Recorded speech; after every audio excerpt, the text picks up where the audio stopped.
You are watching UBC News tonight at 10 p.m. on the 5th of 2021 for the month of February. My name is Sharon. Kyomugisha, very good evening with Mugalu, Mohammed on sign language. Thank you so much for tuning in. We'll take a look at the headlines.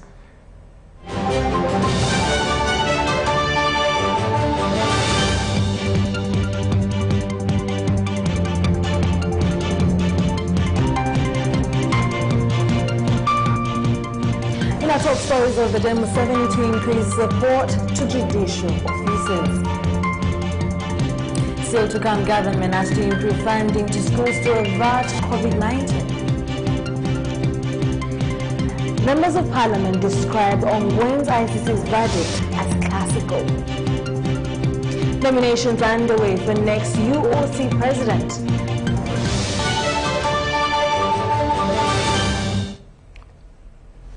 In our top stories of the day, President Museveni has promised to increase the number of judicial officers so that justice is closer to the people. This followed a request by the Chief Justice Alfonso Winnie-Dolo, who said the recent case of backlog is due to inadequate personnel to dispose them of. President Museveni was presiding over the opening of the legal year 2021 at the High Court in Kampala District. Watch.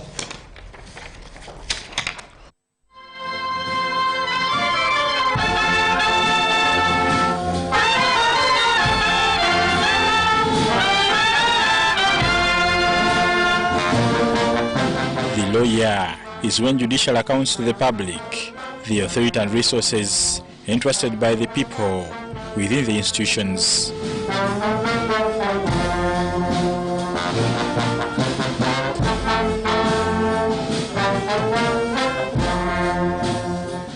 At the opening of this year's legal year, President Museveni started with the inspection of the multi-billion Supreme Court building, part of which will host the Constitutional Court.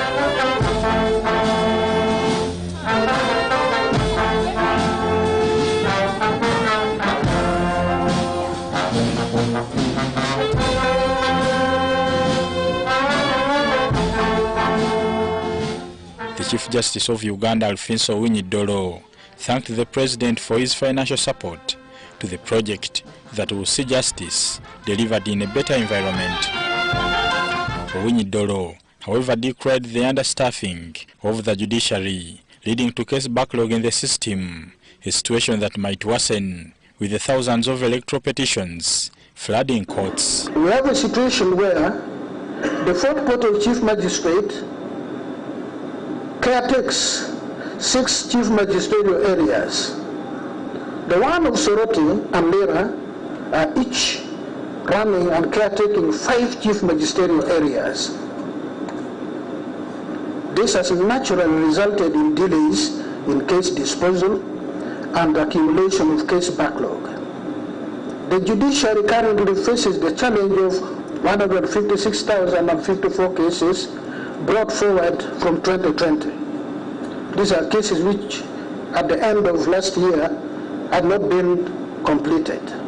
It is not humanly possible to achieve the goal of eliminating case backlog when 6 out of the 20 High Court circuits are without judges. Drawing comparisons from Parliament and the Minister of Health, Winnie-Dolo asked the government to consider establishing magistrates' court per constituency and to ensure each of the 145 districts each has a chief magistrate. How come it is easy to create a constituency with the stroke of a pen,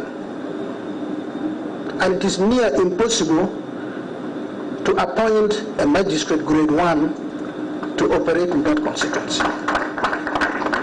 The High Court establishment must be commensurate with the population of an area and the geographical challenges. He said the judiciary shouldn't be looked as a consuming institution, but a body that contributes to the socio-economic development of the country. President Museveni said he is in total support of the Chief Justice's proposal to have a chief magistrate per district. In the NRA manifesto of 2021-2026, we have promised to recruit more judges and staff for the judiciary to fight case backlog and enhance access to justice. This promise should be delivered within the 5-year term. Judiciary and Judicial Service Commission should be able to work out this plan so that the recruitment is conducted in a phased manner. Museveni commended the judiciary for automating courts to avoid crowds during sessions. Specifically the video conferencing system, where cases involving criminals and people that are fond of disrupting business in Kampala have been heard remotely without bringing them to the courts.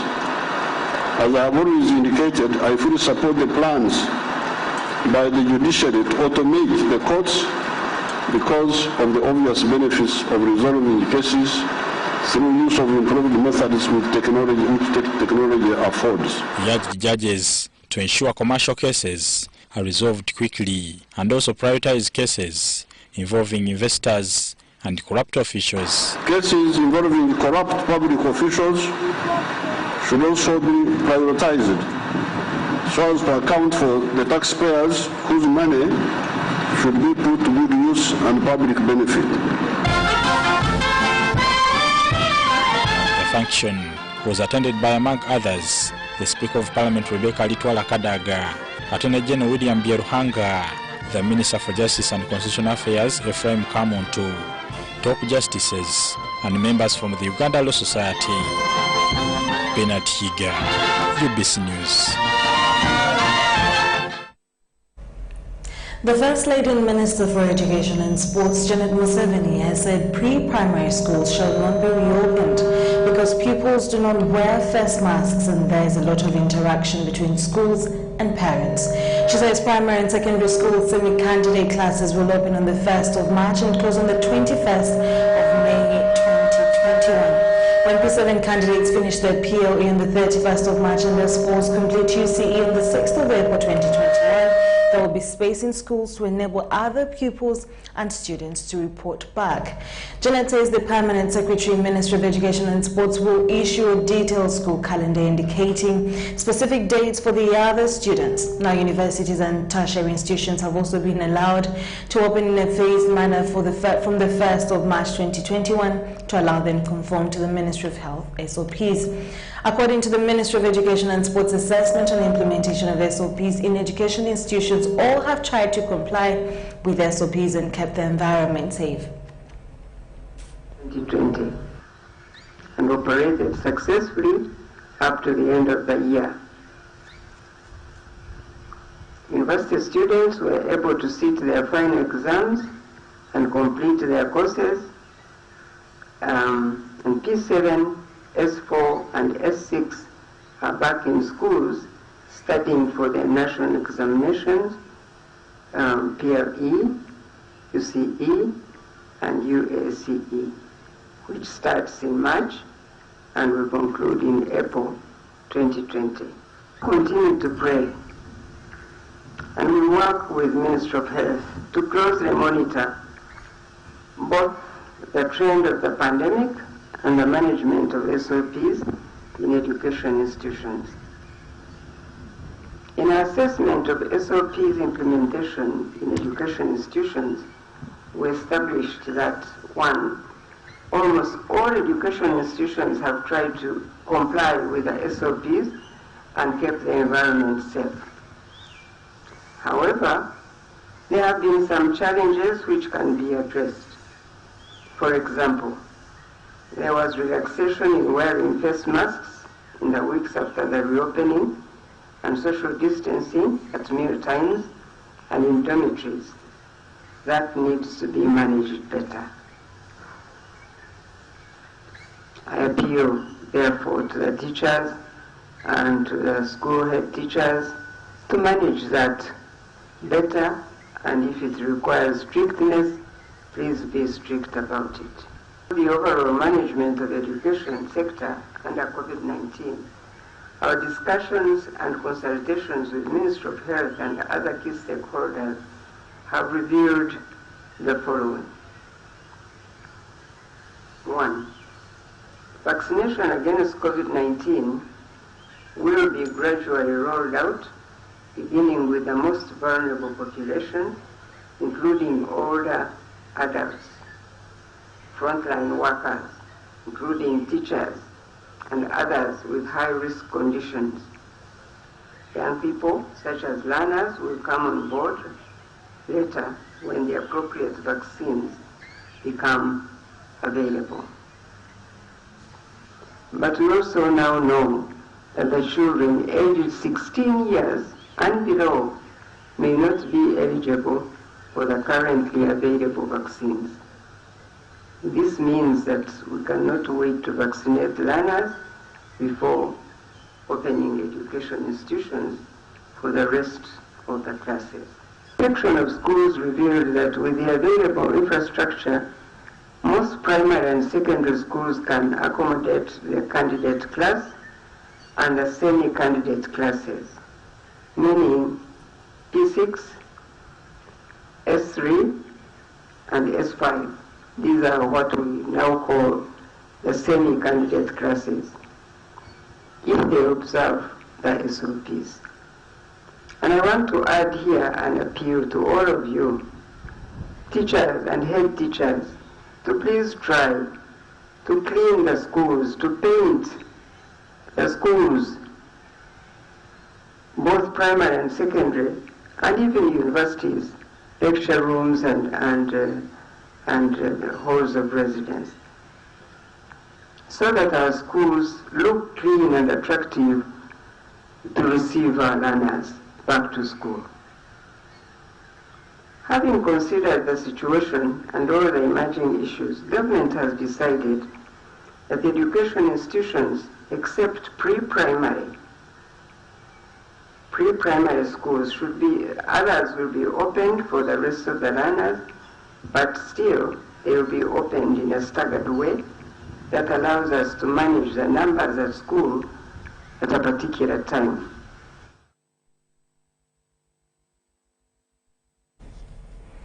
In more news, parents have expressed mixed reactions about the president's last night address to the nation, in which he revealed that the return of students and pupils to schools and in higher institutions of learning will be done in a phased manner, starting with the semi-candidate classes on the 1st of March 2021.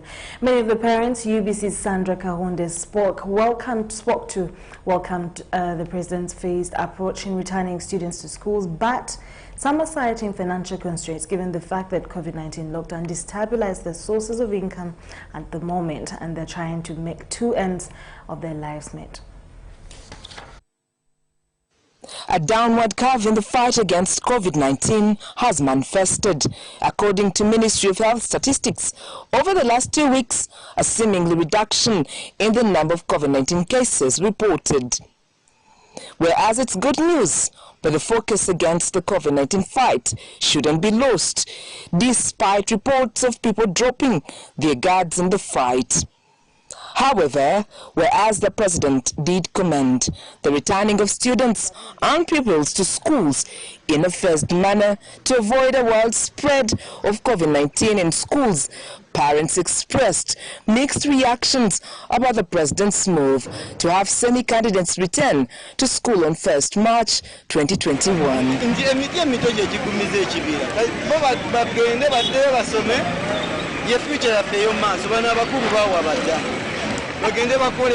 Balina okufa ku baana abato bambi abato ddala kati nga ababebi foundation bagise abaana bakula tunakola tutya ffe fiizi zitumenya abasinya ano bakuze bajja kubakwatira mu byalo abaana ffe bajja kubakwata babafunisa embuto tunabazaawa.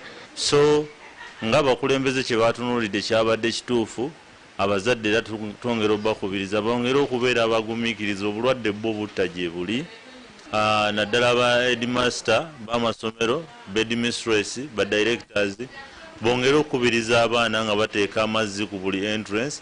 Sinakindi singa gavumenti yabadde somera amasomero ago yange abadde n'amazzi ga bwereere ne basobola nga amasomero gonna buli wali amazzi we basobola okuteeka tapu bagiteekewo nti omwana abanga anaaba buli kadde.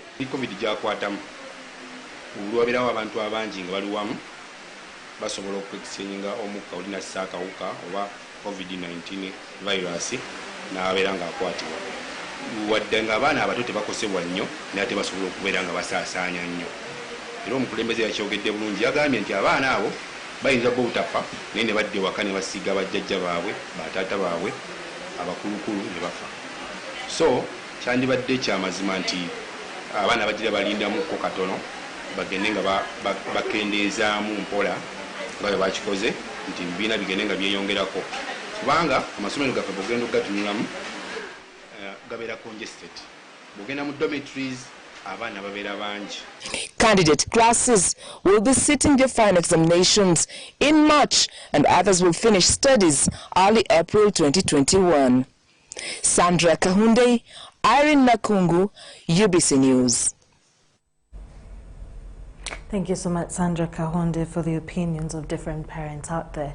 Legislators have described the International Criminal Court final verdict ruling on former LRA rebel commander Dominic Ongwen as a classical one, which they unanimously agree with.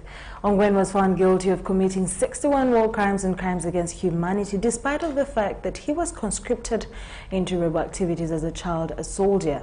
Despite the numerous resettlement programs the government and the international community have accorded to the northern region, the members of parliament still maintain that northern Uganda deserves more. Watch. After the International Criminal Court ruling in which the former LRA warlord Dominic Ongwen was found guilty of committing 61 war crimes and crimes against humanity, we took the debate to Parliament to establish what lawmakers make of the ICC ruling. We are very happy that he has been convicted for the crimes he did to our people.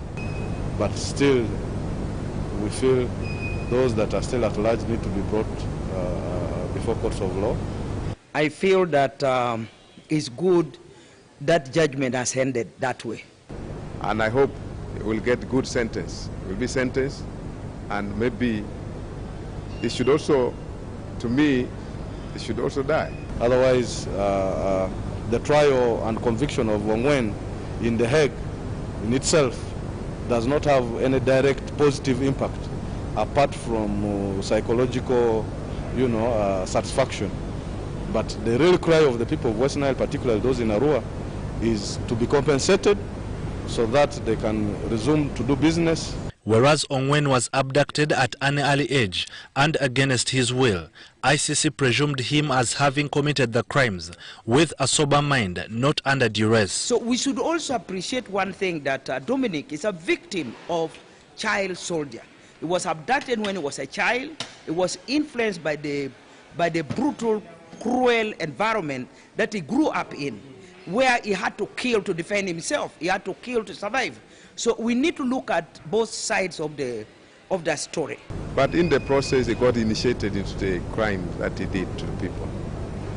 So as a human being, when he became above 18, when he reached 18 years, became an adult that should decide on his own. When a child is abducted at a very fragile age, really this child cannot make fair judgment. And the child was influenced by the environment, the brutal environment, and was driven, some of the atrocities were driven by fear.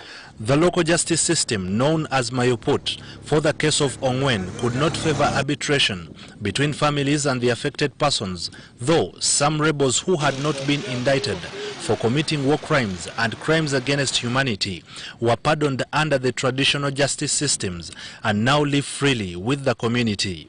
If we opted for the traditional justice system, probably there would have been a widespread vengeance.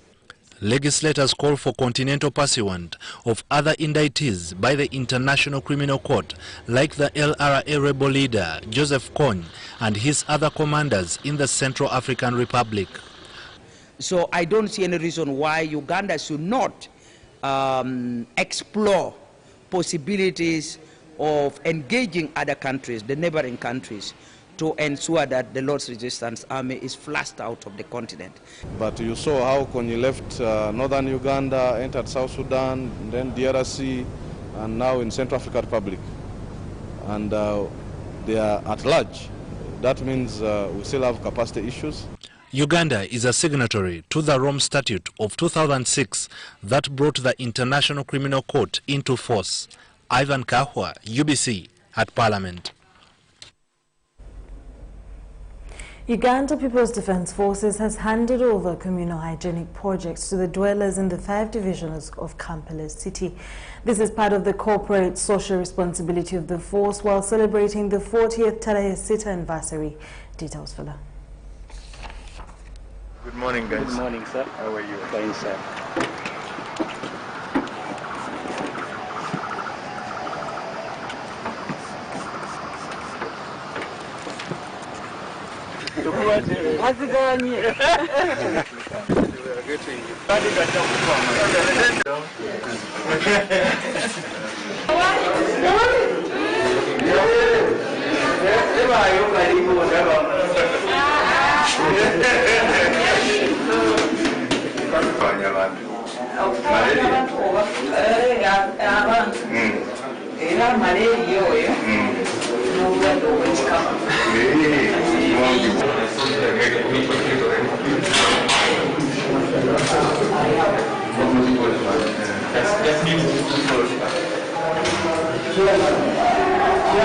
Innovated by the UPDF Engineering Brigade. Bano baana bammwe baffe naye nga bakola ebyokuzimba UPDF.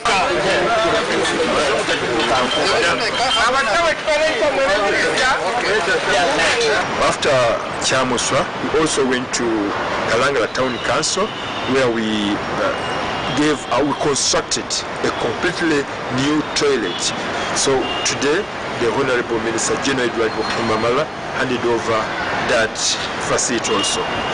We are happy with the people of we are very happy with the people of Mwena learning site who welcomed us and received us very well. Why do we do this? We normally come back to communities. We give back the little that we have as UPD to the people, and that relationship between the Wananchi and the UPD will never be broken.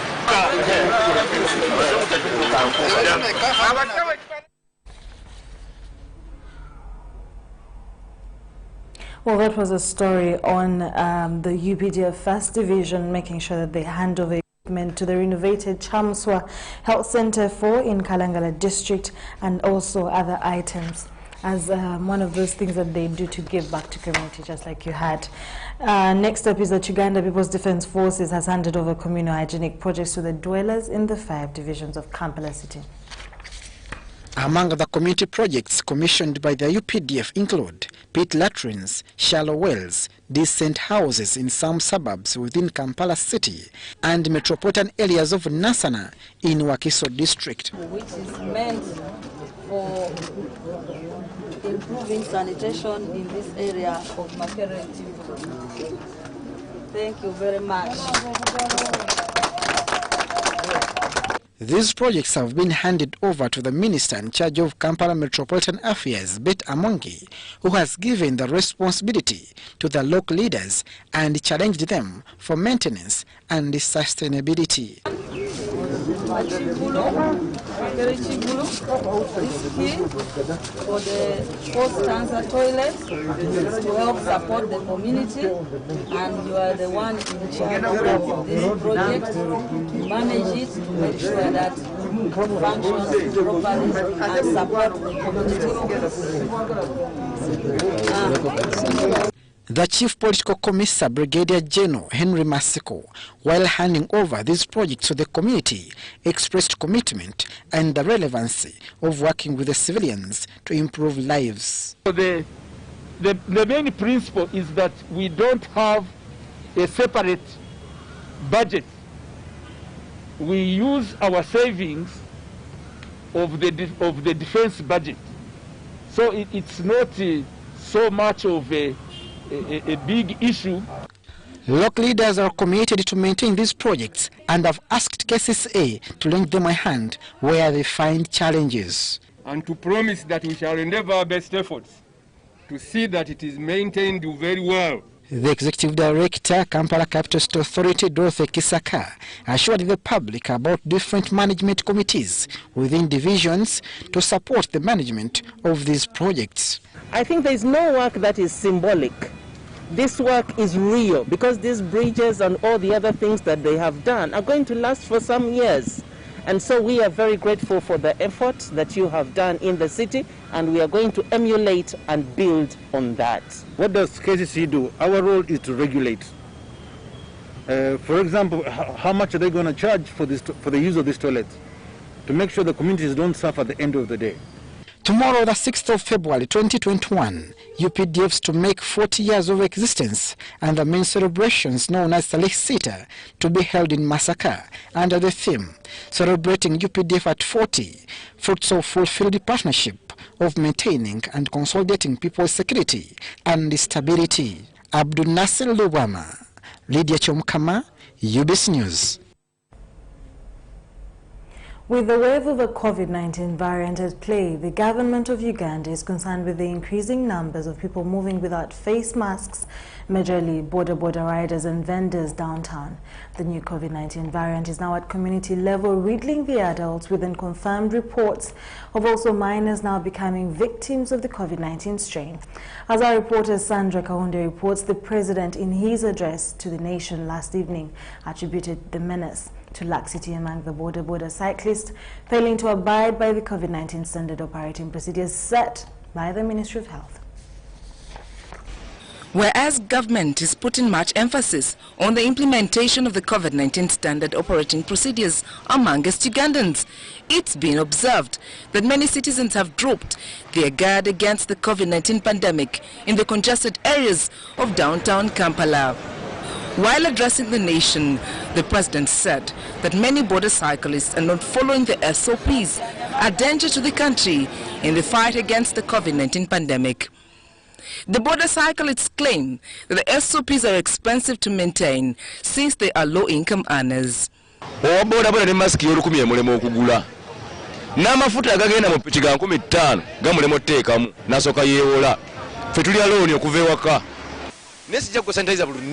Ne mask je bampa yagwako ddako ennaku ezi n'entuyanya n'eyibuka munda kati naguze yino ya 200 owulidde kyokka mask bazikola siringi 3 ne balimba abantu mu za 300. Kyekisooka bw'obeera ne sanitizer kasoma yennyini tamukola ki tamwagala kubanga alowooza mukadde, ate bw'obeera olina masiki n'omugamba nti sijja kutwala nti tolina masiki, agaana okulinnya n'alinnya atakola ki atalina masiki bw'alinnya. Nabo bennyini baabo balaba tibalina ki tibalina masiki, abamu baziteeka mu bulago ziringa neekereesi. Kati ffe ebisinga twali tubireetedde basaabaze kati ebisinga bagenda babigaana naffe ne tubivaako. They, however, request the president to revise curfew time since it hinders their work as they share challenges experienced in the nature of their business. Atugenderezemu abasajja be bano batukwata nnyo. Saawa kasaziwera 12 nga beekweka nga batandika batukola ki nga batukwata. Baleke kutubbira bwereere ate ne sente tezigenda mu ofiisi baziteeka ku nsawo kulyamu bifi bya nkoko. Bodaboda zaffe bazitwala okuva lwe twava mu kulonda kati bali ku mugano. Ekitegeera so luli mu kulonda baali batuvaako naye kati fa bali mu kusasula sente zagenda mu campaign. Wabula yo omukulembeze bami kyabakolamu atugambe tunyuke mpaka ssaawa nga 5 wasazere bagwayo. Kisooka gwenvuga ayagala ate negenda okunega bambi ngenda kajjansi namu 2 nze ndeke 2 nze leka ku saa 12 eze kajjansi beera muna katugabane kati n'omusirikale afune nange nfune. At the moment, there is a new wave of a COVID-19 robbing lives of the adults, and latest information has also indicated some deaths of minors to COVID-19. The new COVID variant comes at a time when the Ugandan government is working around the clock to secure a vaccine, but the first beneficiaries of the vaccine will be essential workers and the army. Sandra Kahunde, Irene Nakungu, UBC News. We'll take a short commercial break and we'll be back with more stories.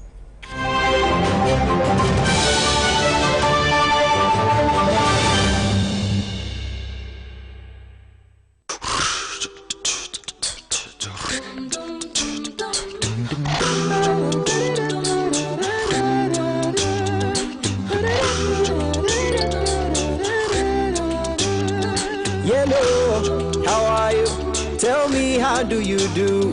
We're here to show some appreciation for the things you do. Sent you for today, and we sent you for tomorrow. Sent you for every time and everywhere you go. so.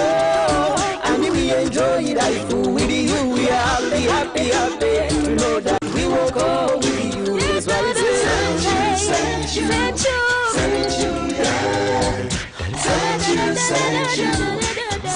Thank you for choosing MTN. Use MTN mobile money, bundles or other services to get Thank You points. The more you use, the more Thank You points you get. We look forward to many more years together. Thank you.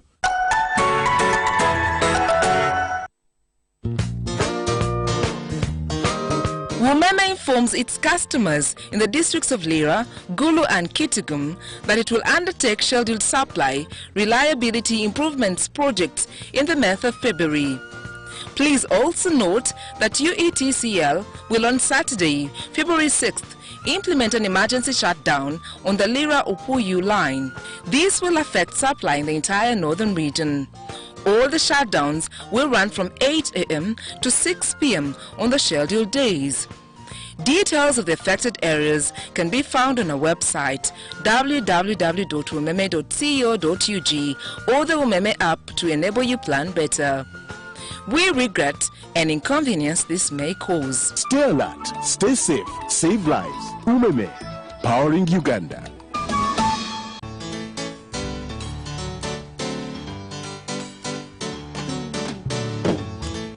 National Information Technology Authority Uganda invites you to a market-sounding e-conference for the Uganda Digital Acceleration Program, which will take place on 8th February 2021 from 9 a.m. till 12 p.m. To participate in this conference, visit the website to register on www.nita.go.ug or register on Zoom.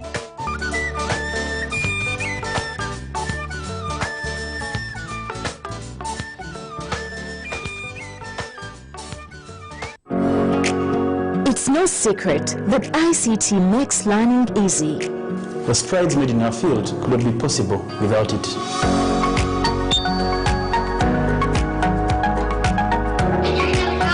And now we can watch our favorite show. My radio is my best friend. UCC provides an enabling regulatory environment and policy guidance for healthy competition. We also facilitate ease of doing business in the communications sector through licensing, standardization, spectrum management, tariff regulation, rural communication development, and consumer empowerment. An informed consumer is an empowered consumer. UCC supports local content and innovations. Driving the development of a robust communication sector in Uganda is Uganda Communications Commission. The day the world stopped was the day we found where to go.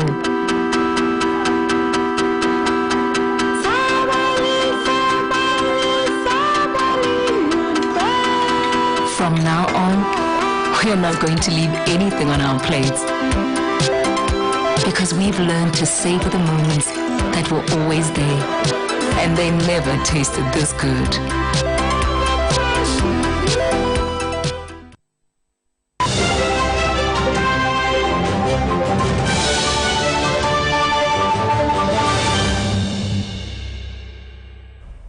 You're still watching UBC News Tonight, today at 10 p.m. with me, Sharon, Sanyonga and Mugalu Mohammed. On sign language, in most stories, the banana processing factory in Bushenyi needs about 30 billion Ugandan shillings to start commercial production. Now, this is aimed at making it take off 15 years after it started. Take a look. The Presidential Initiative on Banana Industrial Development Factory in Bushenyi district is seeking close to 30 billion shillings so that it goes into mass production. This is after 15 years of installation and laying ground to kick off a 24-hour production regime. We required from government to give us a seed grant of 33 billion to do the seed inputs to that horizon that we are looking at, to do the commercial first step of commercialization. The factory was constructed entirely to add value to the bulk of matoke produced in the region, but despite government investing it in over 150 billion shillings, the factory processes minimally. For example, I have been in Shema for 2 years. I was hearing of Nyaruzinga project. I had never visited this place. I also didn't know what was taking place. It's my first time to come here. I also first got lost.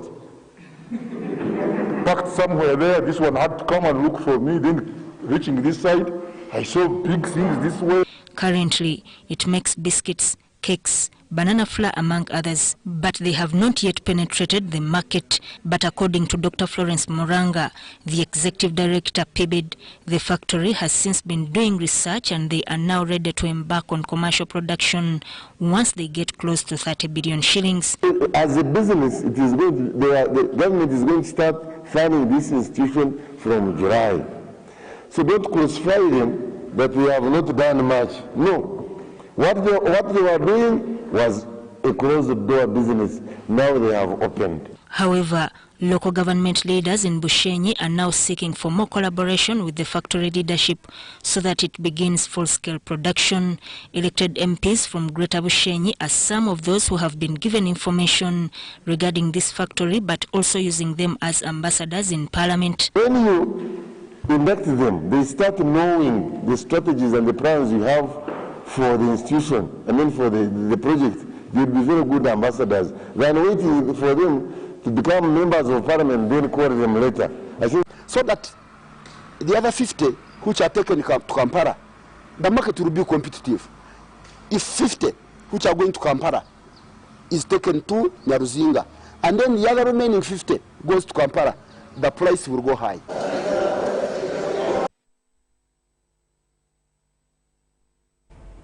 Time is out for persons with disabilities to lament over poverty and joblessness as the Ministry of Education and Sports embarks on vocationalizing the education program.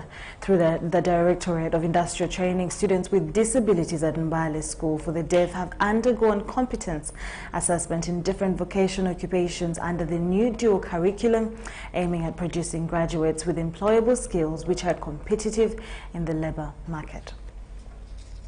Mbale School for the Deaf is one of the model secondary schools implementing the dual curriculum, where learners are subjected to vocational training in carpentry, bricklaying and plumbing, shoemaking, knitting, training, hairdressing, among others.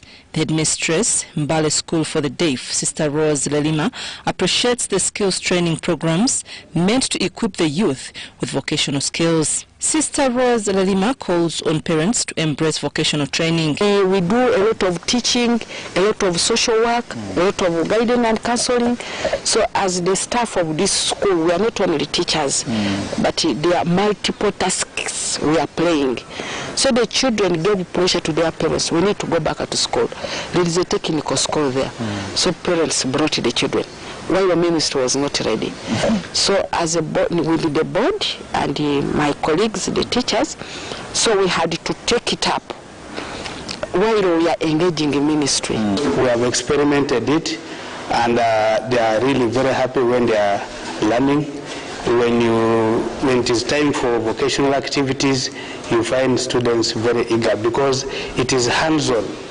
People learn the skills instantly, and I'm very happy with the school administration because it provides the training materials timely.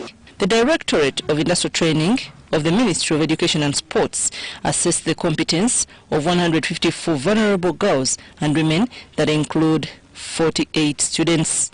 Beneficiaries believe this training will go a long way in preparing them to be productive and self-sustaining. My advice to my fellow devs, I encourage them not to just be redundant at home, but to continue, look for where to get these skills, like in this school, from Mbale School for the Deaf. They come and study when they acquire the skill and get a job. It will be very easy for them to get what to support them, not to sit at home relaxing, waiting for other people, making people to undermine them in the villages, that deaf people are bad. It is not good. So tailoring in vocation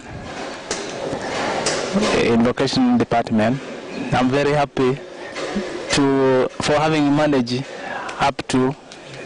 I would like to thank the administrators and management for giving me the opportunity to learn this course. The Directorate of Industrial Training also assessed 216 vulnerable adolescent girls and women in 3 centers of Bugembe, Kakira and Buwenge, who have undergone a 3-month training in hairdressing, cookery and tailoring.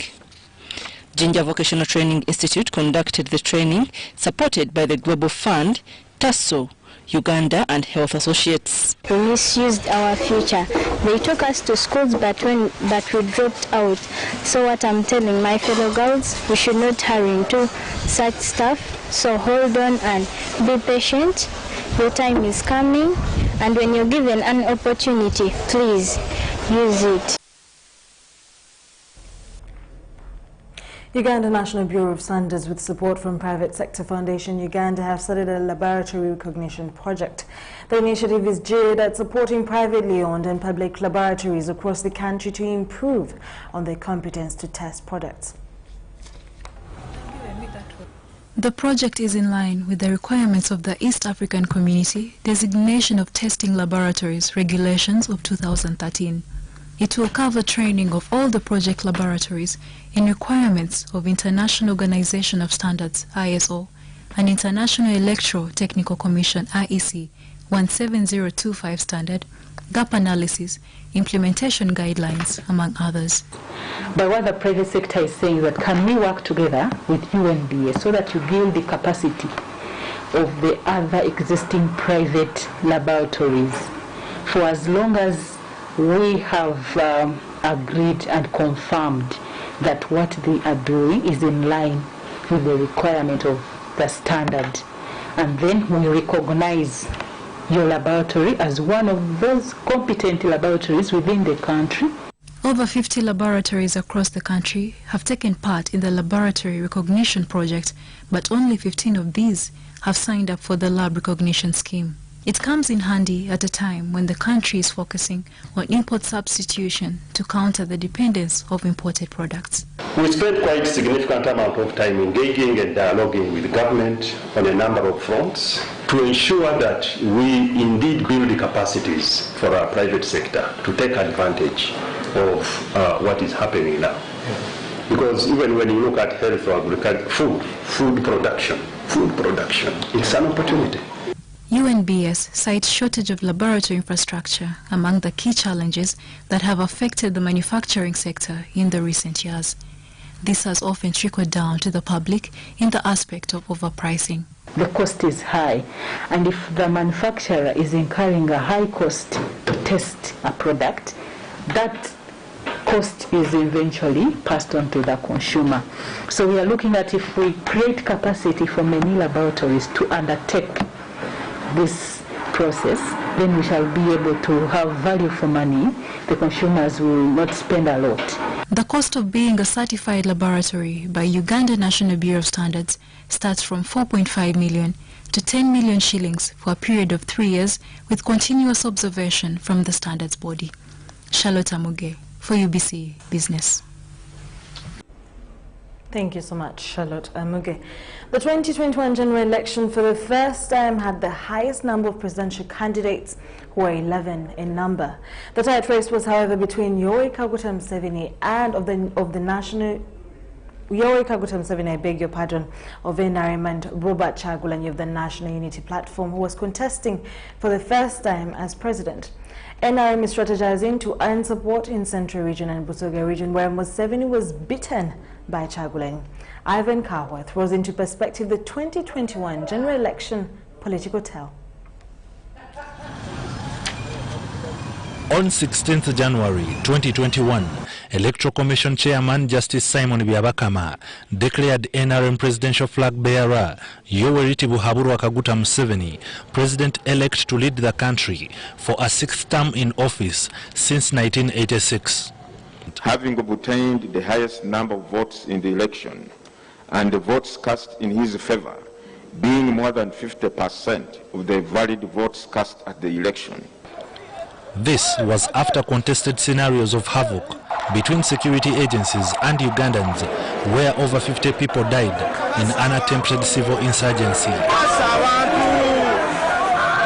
government took a decision to shut down social media following intelligence brief that a cross-section of people were planning to create anarchy in the country. I'm sure government suspected that some wrong people may want to use the road called the internet, and the harm that was likely to be generated during that process. So that was the only reason. Security, so you are guarding against who? Guarding who against who? So it's understandable. Everybody else who is in a position that Museveni is in does that. Perhaps government foresaw that it was more than the good that would have gotten. So there is no media, you don't speak to one another, because collectively, a population like they have done in Libya, in Egypt, in Sudan, collectively in Zimbabwe, a population can, without guns, overthrow a regime. So one way of stopping that from happening is to make sure they don't communicate to each other. It happened in Iran. But internet level, the ground, and all of us operated at the same level. Even the technology we had invested in, much of it didn't work because it was based on the use of the internet. Upon partial enabling of internet, videos have been making rounds on social media showing alleged pre-ticked ballot papers in favor of the NRM candidate. Dombo, however, is unmoved by such. Because you want me to comment on social media? If it was in the mainstream media, we would have known the source. And somebody would be willing to tell us where that source came from. Where are these videos? Some of them you can see that their faces you can recognize. Who are these people? Can you track them down? You can even hear some languages that you can recognize. Can we track down up to those places? What happened there? Did our returning officer or presiding officer have a report about this? But social media, it could have been acted, it could have been photoshopped. Anything can happen with the social media, so me I will limit myself not responding to videos which I haven't even seen. Now you've also indicated that security forces helped certain candidates to gain advantage over others. It is true you may have seen some of these videos, but how authentic are these videos, for example? How authentic are they? Can we verify them, or they are concoctions? That still remains a question for you and I to resolve. Someone is putting some papers into what appears to be a ballot box. Is it really a box? We don't see the symbols there. We don't see pictures on the ballot papers. The sizes of the papers are also questionable. Is it ballot papers or they stage managed the video? Others have boxes with tops that we don't use in Uganda. They're used by one of our neighboring countries, which we know. Is that a video from Uganda? Of course not. Why are people flying it around? So I think there are issues that need to be investigated. Amidst COVID-19 pandemic, the election had to take place, though scientists had advised contrary. There's a lot of, personally I was against. And I tried to really fight everybody. I'm like, no, because I knew what it was going to cause. I know how people behave. You can't excite people with politics and then expect them to follow. Cases of COVID-19 increased when congregation of up to 200 people was allowed, up from the original 70. Inviting 200 people to your rally means you know them, you know their address, you know their names, and therefore they are your supporters. So how do you campaign to your supporters? That was totally wrong. At the time of announcing the presidential poll results, Uganda had recorded 449 new cases and cumulative death of 305 people. The upcoming challenger, Kyagulanyi Sentamu Robert of National Unity Platform NUP, shocked the ruling party after sweeping majority votes in Central Region, a replica of the 2016 presidential results when Colonel Dr. Kiza Besigye was contesting as president. So the people who voted him voted the person they knew, the person they had lived with, the person who had sung music and they had paid to come in and watch him or enjoy his music. So That is something that must be taken into context. I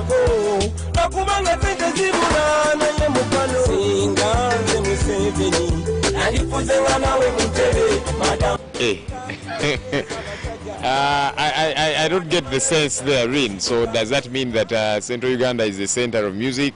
Or did these people not know that actually, no, this is a presidential ballot and that kind of situation? Anyhow, those are people trying to find a reason for a justification, you know, for the loss of their candidate. People want change. What has happened in the central Buganda here, in the central region, is of interest to the NRM. But we cannot hurry to make conclusions as to what could have led to this. We shall take time, make a thorough analysis and study so that we can take an informed decision and intervention. But I want to assure you that we shall rebound. And a similar thing should have happened, you know, if there was equal vigilance, you know, in the north, in the west, if the media was actively there too. You know, the media is mostly here in the center, in central. And that's why it's difficult, a bit difficult to tamper with the votes here. The driving factor is that people in the urban centers are more politically aware than in the rural areas. And therefore, they set the bar higher than the rural areas for the politicians. That is why there is that tendency for urban areas to vote for opposition.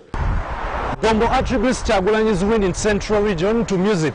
Then what explains Kyagulanyi's win in Busoga Region? Yet NRM-leaning MPs still performed better. In 2016, NRM presidential candidate Yoweri Kaguta Museveni managed to beat his closest opponent, Colonel Dr. Kiza Besigye.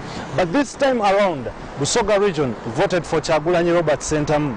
The other major problem was the fishing industry, the strain that it got when the deployed patrols of the lakes were managed in such a manner that either confiscated people's boats, confiscated people's nets and motorcycles, but also confiscated people's fish. There are some people who were roughed up and others who died during these operations. Now, whatever, because it was being done by the military, who are agents of government, this one directly impacted on the presidential campaigns. I don't know, it's possible that the people in Busoga saw that some of their MPs, regardless of the party, have always spoken out about the issues that concern them, sugarcane, the poverty and all those different things, you know, but they see the top as that which has failed to take action. That's why they denied him the vote. They said, no, we shall deny you, Mr. Museveni, the vote and give it to Honorable Kyagulanyi, but for MP, you know, let's give it to Honorable Kadaga because, you know, probably they feel she speaks for them, she's their voice. This, together with the internal bickerings amongst some of the leaders in the region, did deliberately, definitely affected the performance of NRM. But these are issues which are already being addressed. For instance, the farmers have started selling their sugarcane. But the issue is, what does he represent? What does he symbolize? He symbolizes, I think, change. And therefore, if he continues to be the representation, the symbol of that change, he will still maintain power. But if he doesn't, then he will lose the support. So the support was a protest vote. It was a vote for change. And therefore, if Kyagulanyi remains the symbol of that, he will maintain this support. The 2021 general election results locked out prominent ministers from the race, most of whom have served for long terms as MPs. Vice President Edward Kiwanuka Sekandi, Ephraim Kamuntu, Vincent Sempija, Ruth Nankabirwa, Simon Lokodo, Betty Kamia, Judith Nabakoba. This is the only opportunity that we can have to transit from 7 to somebody else, whether within the NRM party or across the party, peacefully, and the ministers can play a role. But if they want to remain politically correct, in order to remain in the good books and be appointed possibly advisors or something like that, they will not be useful to the nation. When somebody talks, when the elections have just concluded and one has lost, it is a painful experience. And what we should do is basically to empathize with the person and our leaders who have lost the elections. And we need to meet them so that they can share with us as a party the challenges they have got through. Because it is them who know what they have invested in their constituencies. It is them who know what the voters are saying. Let the ministers now look at the next generation. They should transit from being politicians to being statesmen and stateswomen. If they want to remain politicians, they are going to fizzle out. They are going actually to go into oblivion, because they will be completely irrelevant unless they decide to be statesmen and stateswomen. All the ministers mentioned above have been serving as members of parliament for various constituencies, while others are ex-officio members. This means they have been serving in two arms of government, that is the executive and the legislature. But as to whether this improves or retards service delivery, legislators have contrary views. I think there should be conversations around this. There should be conversations around separation of power for the three arms of government, because you see the executive is very preponderant over the legislature, the executive is very preponderant over the judiciary, and all these different situations, you know. It's very difficult for many of our people to excel as a minister and as a member of parliament. It is not only unique to Uganda. There are many countries where ministers are also members of parliament, especially within our region, except Kenya, where the secretaries are not MPs.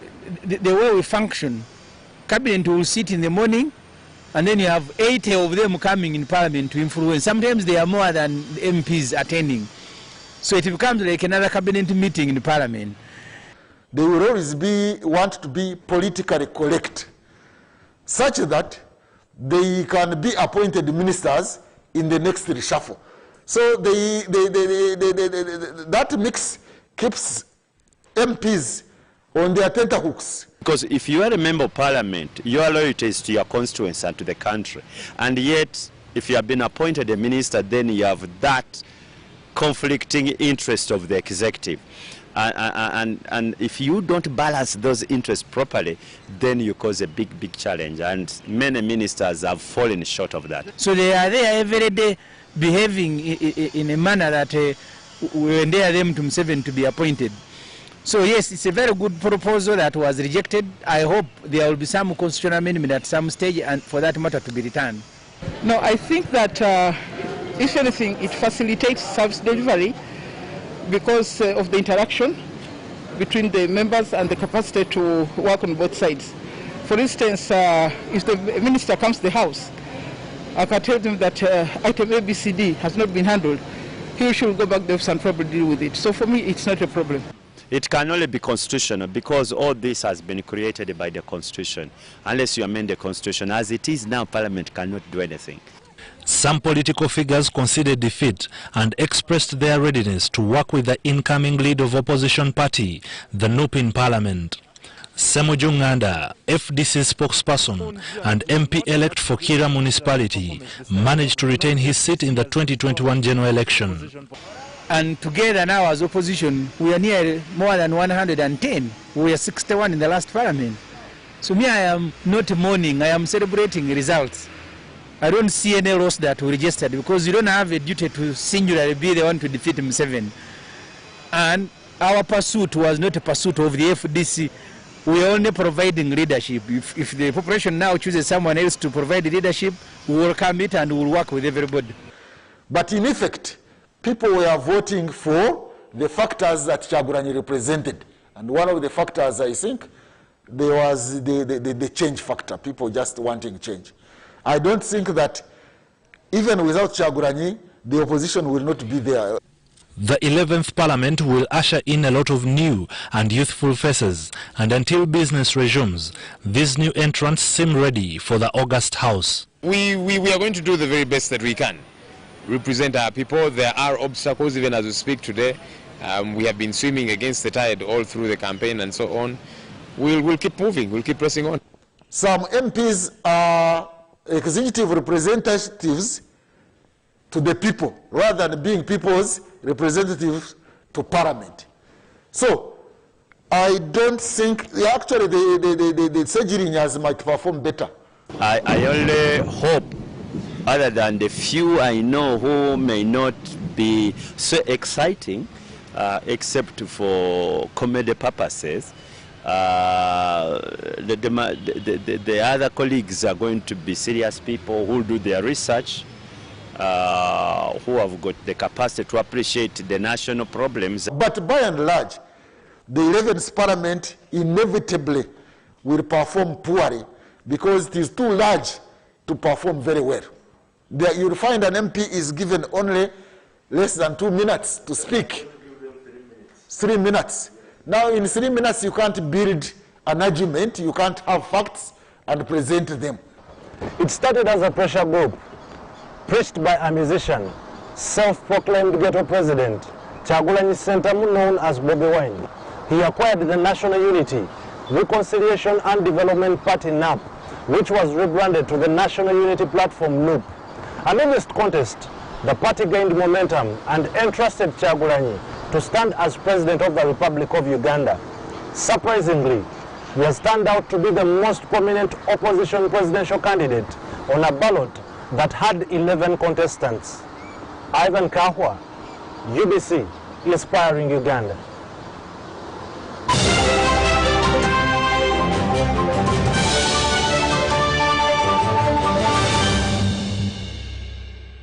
The nomination period for who will become the next Uganda Olympic Committee president has opened on the 5th day of February 2021, according to information from the Uganda Olympic Secretariat that Uganda Broadcasting Corporation has been privy to.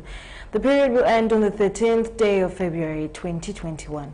During the same period, verification of candidates will continue but to last a further 2 days and end on the 15th of February. Display of nominated candidates will be on the 16th February and elections to be presided over by legal brain Sim Katende are due on the 27th February. On the right to replace William Blake as president, one must be a Ugandan.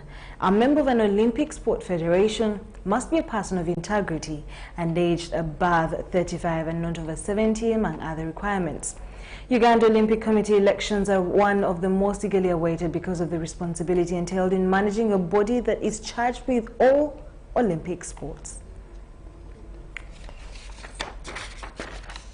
After several weeks off, the Uganda Premier League officially returned this Saturday with Vipers Sports Clubs hosting Maida, the reigning champions, hosting this game at the St. Mary's Stadium in Chitende.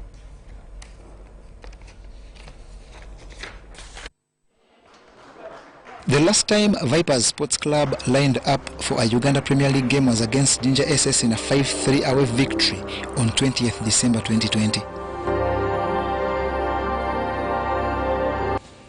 The champions now return to action this Saturday against Maida in one of their rescheduled fixtures missed during a time they were involved with CAF engagements. The boys trained very well. I think tomorrow we are going to win because we have good players and they are ready. The way you see them training, really they train very well. I think we are going to win because in Vipers, every match we take it as a cup final. Team coach Fred Kajoba will miss several players to injury and national team duty, but still has a lot in his armory, including newly signed Yunus Ssentamu, whose vibes are positive. Of course, I'm ready for the game tomorrow. We're ready, all of us, the team. We're ready to give our best tomorrow. This game against Maida will be followed by a visit to face Express FC, and that will enable them reach 5 games like all other teams have played. Currently, Vipers lie 8th on the 16-team log, having played 3 games accruing 7 points, and remain one of 3 unbeaten teams. As it stands in the Uganda Premier League, UPDF top on 12 points, followed by Uganda Revenue Authority on 11. At the bottom, Kitara, Maida and Jinja SS must start improving to survive relegation.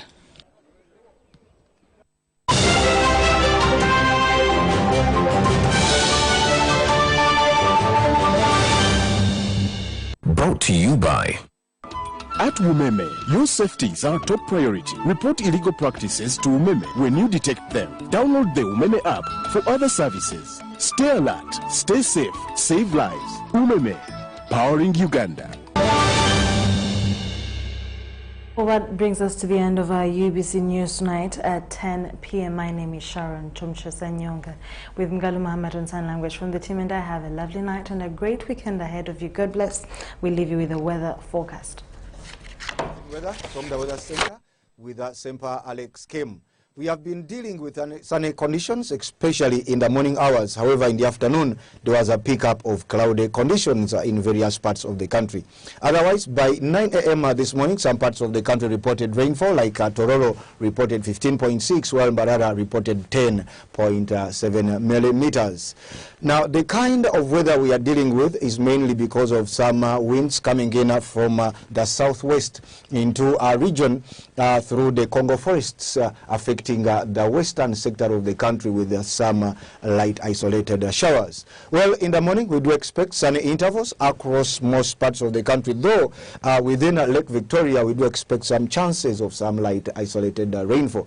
Well, into the afternoon, we do expect a pickup of rainfall activities, especially in the southern sector of the country, whereas the rest of the country will hang on to sunny intervals. We do expect temperatures to rise to 33 degrees Celsius. That will be across Karamoja region. For the nation's capital, Kampala, at 28, and whereas in Kawale Highlands, we are forecasting at 25 degrees centigrade. And elsewhere across the globe, we are forecasting falling snow. That will be for Moscow, whereas Paris is expected to have some rainfall at a daytime high of only 9 degrees centigrade. That wraps it up. Stay tuned, and let's meet again tomorrow same time.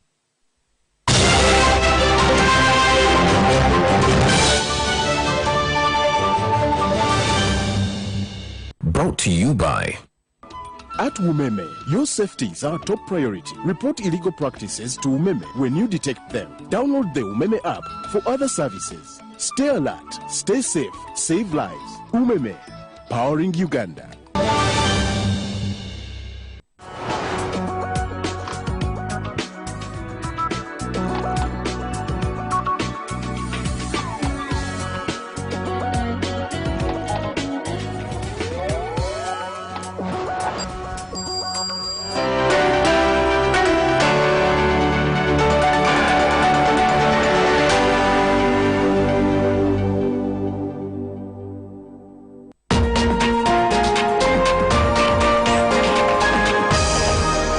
Weekend on UBC.